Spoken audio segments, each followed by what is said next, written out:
What? Like, it could be worse. That's all you gotta say. There you go. There's the intro. This is Justin, and this is his 1965 Cadillac Convertible DeVille.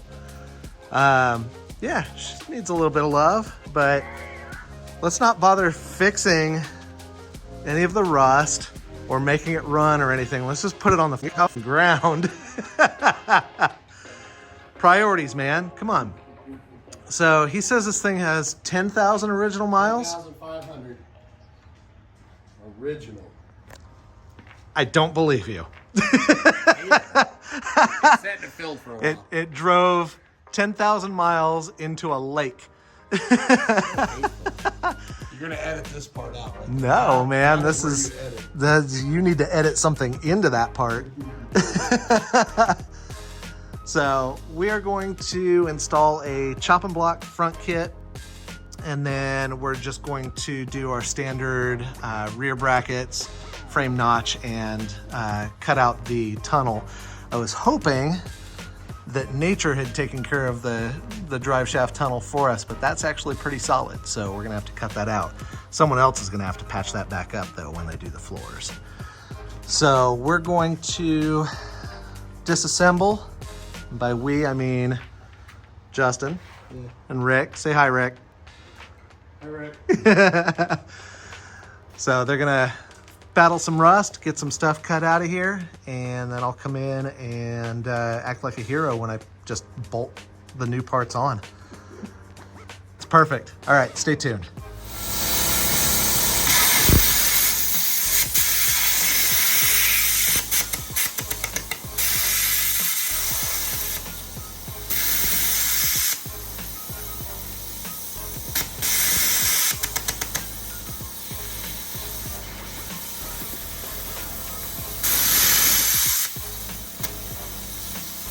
Why?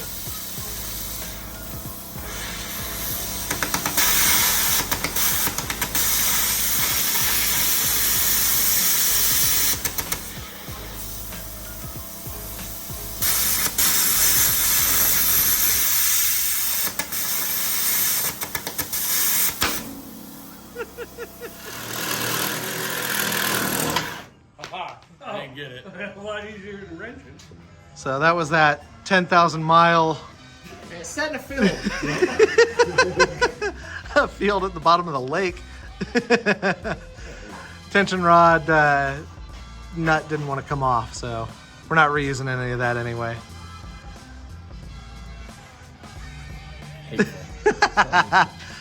Front suspension's almost ready to come off. I'm just pulling cotter pins and pull those spindles off, get these arms out of the way, and then we can start playing with the new stuff. All right, well, half of what remains of the car is on the ground now. No rat carcasses yet. That's good, that's good.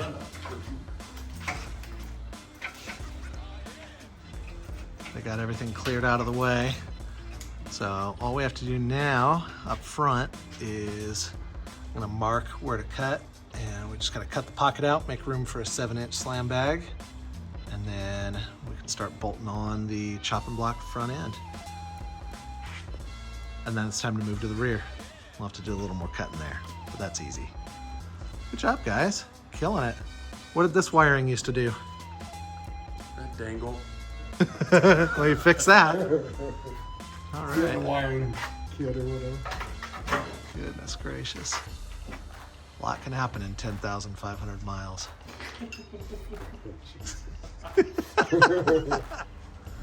All right, so that's the marking of where we're gonna cut. So just above that hole and wide enough for, basically we're making about 8 inches of clearance for a 7-inch bag. We wanna have a little bit of room on each side. Backside of the pocket does not need to be trimmed out because the bag actually sits forward, so we don't have to worry about that.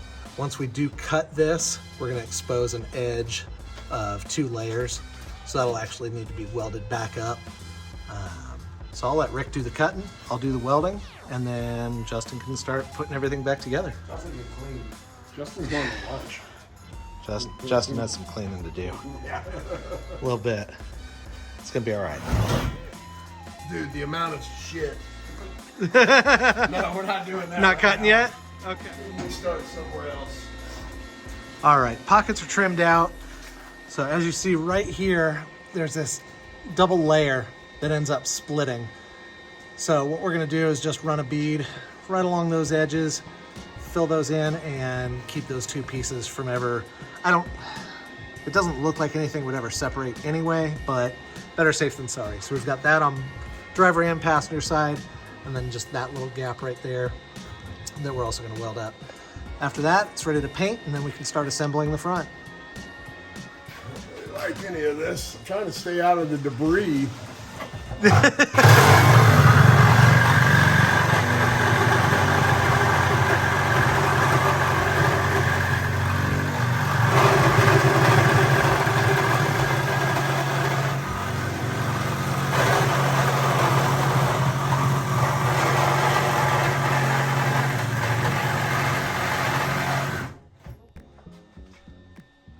I don't like it, man. I don't like the filming. I do not like you filming, sir. Since the floors are getting replaced anyway, we can be pretty cavalier with the cuts for the drive shaft tunnel. Pretty much. That's someone else's job. Man, don't hate. The lift is crooked. The lift is crooked. There you go. It's because you're only wearing one shoe. Yeah. It's gonna be fine. It's all getting patched up by some very talented sheet metal guy. Not it. Not me. Some poor soul. Good morning, guys.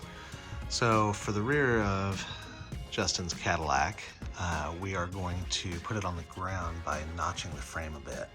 So you can see we've marked where the frame needs to be cut.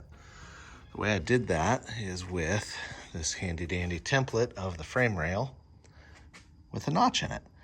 So notch is a little larger than the piece of pipe, but that gives me an edge to basically when I draw on this, on the side of the frame, using this as the template, the big old thick grease pencil that I use will make the diameter just right. So when this gets cut out, the pipe will sit right up in there and we'll be good to go. So let me do the other side and I will let Rick do the cutting and then I will do the welding and we will be all set with this thing. So yeah, that's the next step. Once that's done, we can put some bag brackets in here. They're just gonna sit right in the factory coil locations, top and bottom. We're gonna knock, there we go. We're gonna cut this, this nipple off of here and make that flat. But yeah, basically rear's real simple. Front, we've got all the Choppin Block parts laid out. Yesterday they cleaned up the frame rails a bit and threw some undercoat on there just so at least that part doesn't have to be gone through or anything. So yeah, we're moving right along. Hoping to have this thing on the ground either this afternoon or first thing tomorrow. So we're moving towards that goal. We ordered a new fuel sending unit for the gas tank. Gas tank was surprisingly clean inside, but the sending unit obviously had some rust and such from sitting. So we ordered a new one of those. Figure we'll just put that up while the car's up in the air, make his life a little easier. One less thing for him to do. So yeah, hopefully seeing this on the ground soon. Stay tuned. But yes.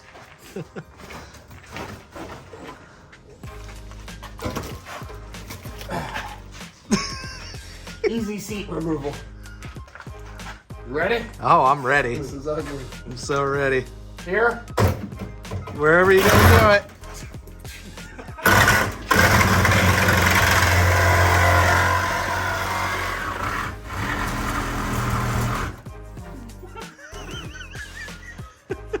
Good Lord.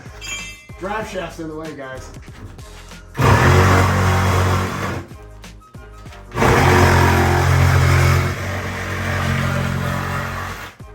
The drive shaft is in the way. Okay, well, let's drop it down. All right, Rick did a great job cutting this out and grinding everything back. So now this piece of pipe that we were gonna use as a notch Just fits right up in there with minimal gaps. We've got a little overhang to the inside and outside of the frame, but that's perfect. It gives us a nice area to weld right along there. So we'll get that all welded in, and we had to show you this, because this is something you'll run into if you do this. The back of the bracket that comes down off the axle for the lower arms has to be cut back a bit. It's got a big old pad, I think for like where it hits the original bump stop that we got rid of. So that just had to be cut back flush, or closer to flush with the axle to clear the, to go up into the notch. So we did that on both sides, and then this thing's already been liberated of most of its floor, but essentially you're cutting for the drive shaft all the way up to under the front seat. So that'll all contact the drive shaft when it's fully laid out if you don't trim it up. So he found floors for this thing, so that's all gonna get raised when they patch the floor back in, but it should work out just fine. So let me get the welder over here, we'll get those notches welded in, and we'll move on to the next step.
Go ahead and tack those in on both sides. I'm gonna go ahead and drop this whole car down so I can get a little better access to the top of that ledge for welding. So let me get this drop down, reposition the camera, and we'll get to burning. There we go, that's a bit better angle. Let me see if I can get in there without just blocking the entire time I'm welding, but let's get it done either way.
Now the fun part, welding on the inside.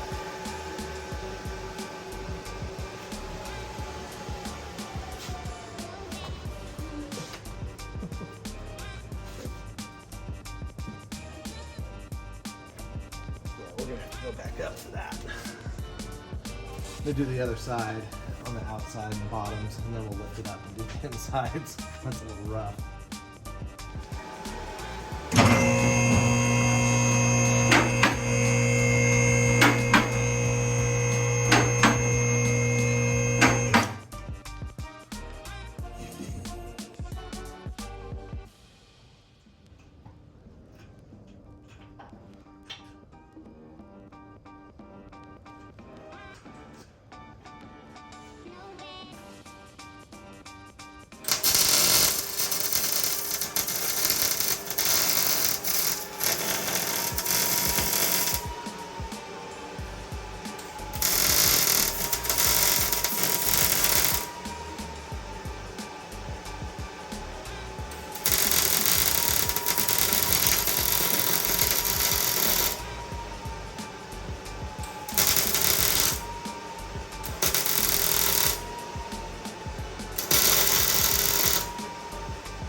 Not the prettiest welds, but they'll hold.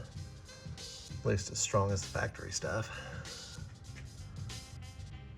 Had a couple gaps I had to fill, nothing major. There's a hole right at the back of the frame on the bottom that I thought I was trying to fill a gap. And once I pulled the hood up, I could see that it was a hole. So we're gonna leave it a hole because it doesn't really matter. So, Both sides are welded. We'll let them cool down. We'll grind all that down, throw some undercoat on here. Thick coat of undercoat will hide the ugliest welds. But first I'm going to jack up the axle again and just make sure everything clears and that we don't need to trim any more of that axle bracket. Well, you couldn't ask for much better than that. So we are stuffed up in the notch. Hard to see, but basically the axle is as high up as it can go in the notch. And the upper brackets for the links are about to touch the floor. And the upper links are actually touching this cross member right here. So this is about it. If it's not low enough, let the air out of the tires. We are, without the skirt, we're still stuffing almost half of the axle up into the wheel well. So I think this is all she wrote. It's all she needs. One thing, if you're doing this yourself, we did unclip the brake hard lines on the axle so that we could bend them down and out of the way of, basically they would have gone and hit the, there we go.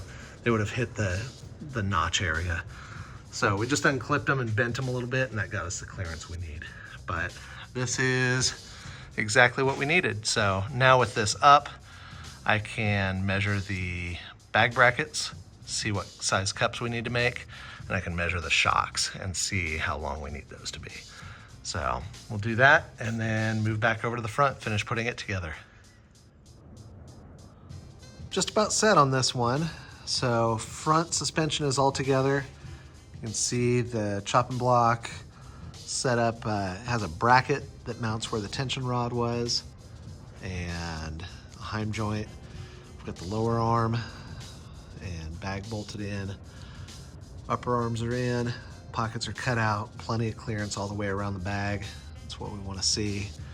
We've got the airline running up. Let's see if I can get up in there. Just this side to the outside of the cross shaft. So we had to notch out the a hole in the top of the frame for that airline to travel up around there. You can run it to the inside of the cross shaft, you know, closer to the motor, but the exhaust manifold is right there. So we like going this way so it's sort of insulated by the other hoses and stuff in the engine bay. In this case, on the passenger side, we've got the AC lines. On the driver's side, there's some power steering lines. So it just makes life a little bit better. Everything's all tightened down. We've got cotter pins, brand new cotter pins on all the ball joints and everything. Moving over to this side here. Let me see if there's anything to see towards the back side. One thing I've noticed on these is when you put the Choppin Block stuff on, it has the wheel position slightly different. So we did have to spin the tie rod ends in a bit to get the toe in back in check. We're gonna take it, or he's gonna take it once it's all together and running and driving for an alignment. But for now, just to make it easier to move around, we got the toe in at least close to just straight. Other than that, oh yeah, shock brackets. So the upper shock brackets mount onto the frame over the bumper brackets and pick up one of the existing bumper bracket holes, and then there's another hole in the frame that didn't have a bolt. But they give you a crush sleeve. You can kind of get up in there and see. It doesn't want to focus. There we go. So the bracket just basically floats on the outside, and then lower arm obviously has the lower shock mount. Upper is a stud mount way up inside there. On this model, the oil filter was super close to hitting the shock. So he went and took that over to O'Reilly's and is picking up the shorter model of that same filter. The one that was on here was about 5 inches tall. They make one that's like 3.5 inches tall. So that should make all the difference. That's basically it for the front, at least at this phase. I don't think he's doing any height sensors or any of that stuff. So just simple setup for now, just off to a Schrader valve. So it can move around and go to paint and all that good stuff. Moving out back, we got the bags in. So The lower bag plate, we cut that hump off of the spring perch, so the lower plate can just sit on there. And then we've got this lower washer that just basically sandwiches everything through the bottom thread into the bag. So the larger plate gives you the bag something to roll onto without touching anything sharp. And then the lower, just basically the big hole left in that lower plate when we cut that nipple off of there. That just basically gives it something to grab onto. Moving up top, we did a 1-inch cup. Normally with these cars, we do a 3-inch upper cup, but with the 2-inch frame notch, we dropped it down to a 1-inch. So if you're doing one of our kits and you're gonna notch it, give me a call and I'll make sure to send you the shorter cup. We did offset it just slightly to move the bag inward away from the frame, and then not so far as to get too close to this upper link arm, but everything clears just fine. Let's see, there's a big hole in the top of the frame where the spring was, so we've got another 3-inch washer up there that basically straddles that. And it's got a slotted hole in it, so it's got the all thread going up through there, and then the airline goes up in to the interior, into the trunk area. So same thing on this side, and threw a little bit of paint around the notch area where we did our cutting and welding and everything. Nothing too crazy. And that's basically it for the rear. We are waiting on shocks. They should be here tomorrow morning. We threw some undercoat under here where the gas tank's gonna go, just so he doesn't have to drop that again. He painted his gas tank and the straps and everything. So we're gonna throw that back on there with some new hoses and new filler, neck, collar, and all that good stuff. But that's basically it. As soon as those shocks show up, we'll get those bolted on. We'll drop this thing down on the ground and air it out for you, show you what we got. I think you're gonna be pretty impressed. It gets pretty damn low. All right, we're wrapping it up. You can almost see up in there. It's the correct oil filter. So I am gonna do you a solid based on Justin's hard research at the parts store. And I'm gonna give you the part number. It's a Wix 51258. Thanks, Justin. I do what I can for the people. So that just barely clears the front shock on this side, but it clears it. You actually have to unbolt the shock on the upper to get the filter to start spinning on, but once it's on, it's got about a 1/4 inch of clearance. So we're good up there.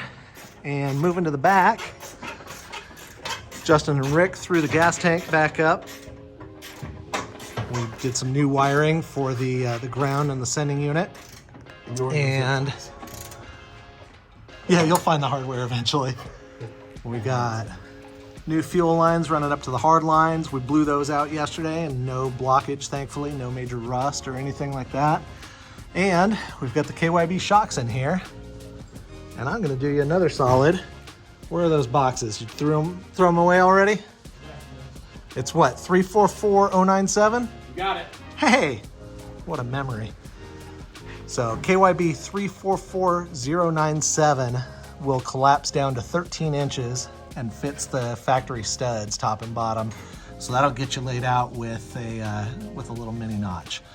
So I'll put the links to all that stuff down in the description.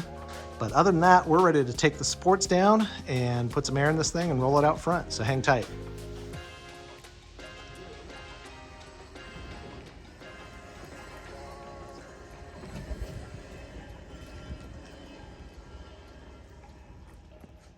That should be perfect.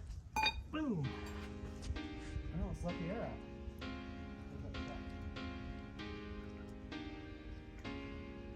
Well, rear down and front down. Also that rear down. Do it with my butt away.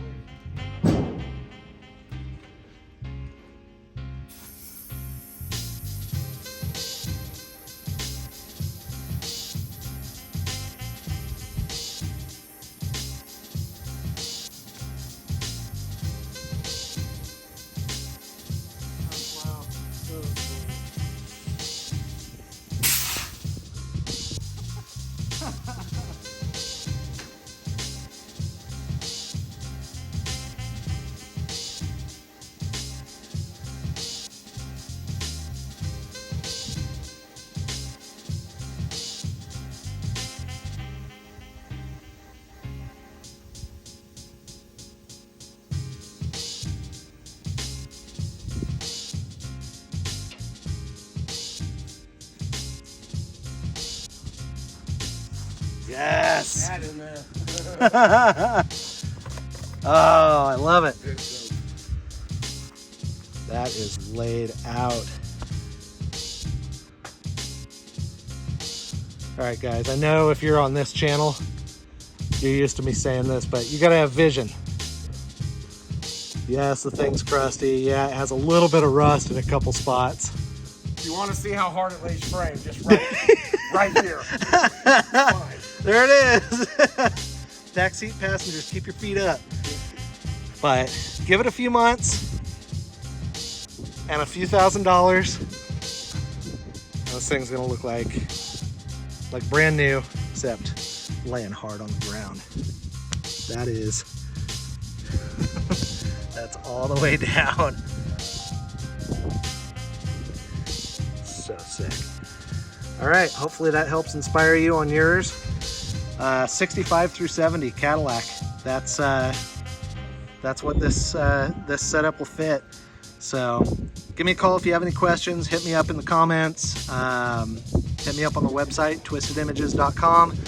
And stay tuned. I'll definitely post more of this one when it gets out of paint jail.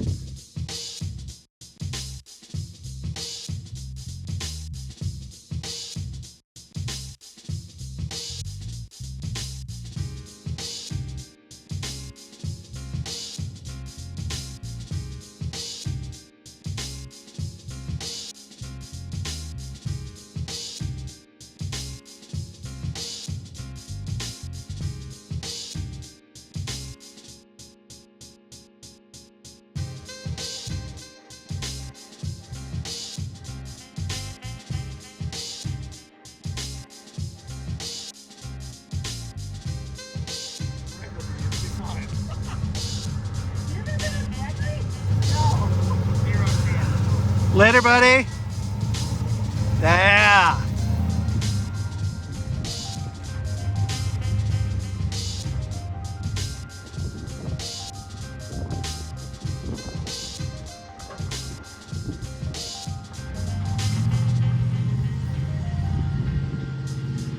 There it goes. On to the next one. There it is.